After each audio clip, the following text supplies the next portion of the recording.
Okay, let's just dive right in. You know how we picture classic authors, all proper, formal, and, let's be honest, kind of stuffy? Well, what if I told you they were actually masters of slang, and that the language in their books was way closer to how we talk today than you'd ever imagine? It sounds a little nuts, right? We imagine them sitting in these quiet, dusty rooms, writing with perfect, highbrow grammar. But the truth, the reality, is they were using the cool, the catchy, and yeah, sometimes even the gritty language of their time to make their stories feel real and connect with their audience. So here's the big secret they don't really teach you in school. While we're taught to see these books as these formal, almost stiff museum pieces, they are absolutely packed with the slang, the sarcasm, and the street talk of their day. And trust me, once you start seeing it, you can't unsee it. Look, every single era has its own slang, its own casual, cool ways of talking. And the greatest writers, they didn't just shy away from it, they leaned all the way in. They mastered it. Let's take a look at a few of them. All right, first up, we have to start with the legend himself, Shakespeare.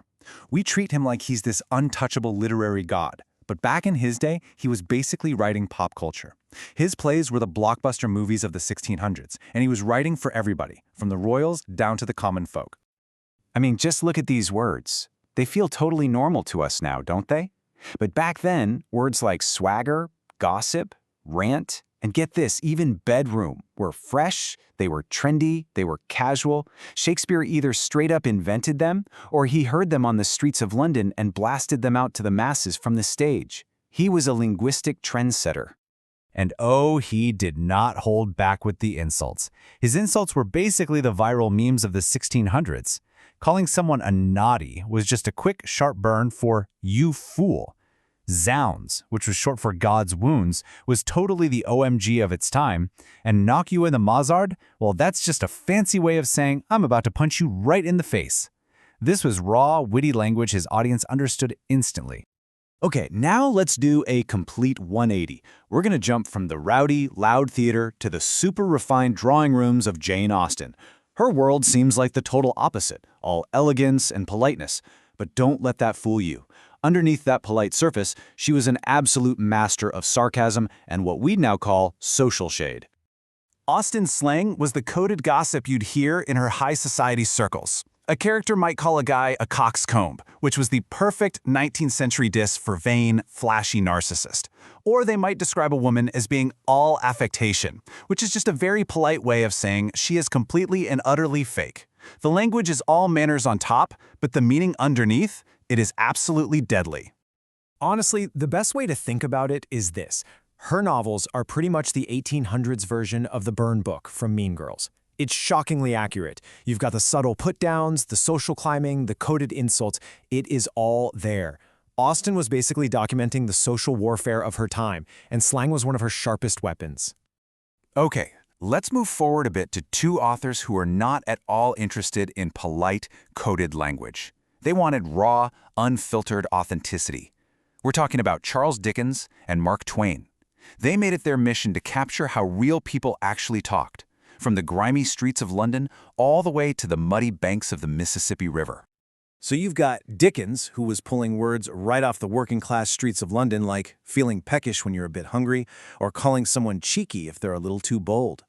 Then over on the other side of the Atlantic, you've got Mark Twain, who is capturing American dialect perfectly with phrases like, I reckon, and right smart. For both of these guys, slang wasn't just some extra flavor. No, it was a powerful tool to show you a character's class, where they were from, and their whole personality, all in just a few words. And you know what? At the time, people were shocked. When Mark Twain's books came out, some critics were completely horrified. They were saying, this isn't literature, this is just street talk. But that's the whole point. His use of that authentic street talk is exactly why we see him as a genius today. He wasn't afraid to make literature sound just like real life.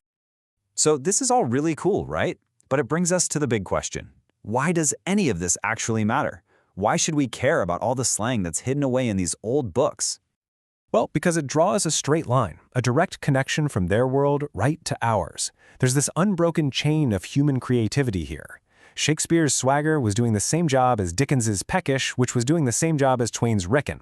And they were all trying to do exactly what words like vibe, or rizz, or saying no cap do for us today. They capture a specific feeling for a specific moment in time. And what all of this really proves is that slang isn't some mistake. It's not a lazy or lesser form of language. It's a fundamental human instinct. It's how we build our tribes, how we show we belong. It's how we add color and feeling to what we say.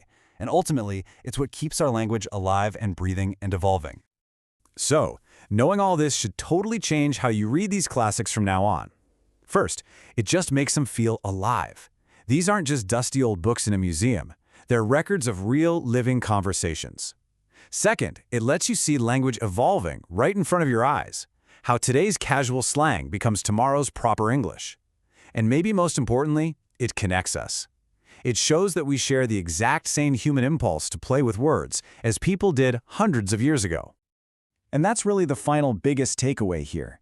We tend to think of writers like Shakespeare, Austen, and Twain as the people who wrote the rulebook for English literature. But the truth is, they were brilliant rule breakers. They mixed highbrow and lowbrow language, they embraced the messy, vibrant slang of their world, and that is exactly what made their work timeless. So I'll just leave you with this one question to chew on.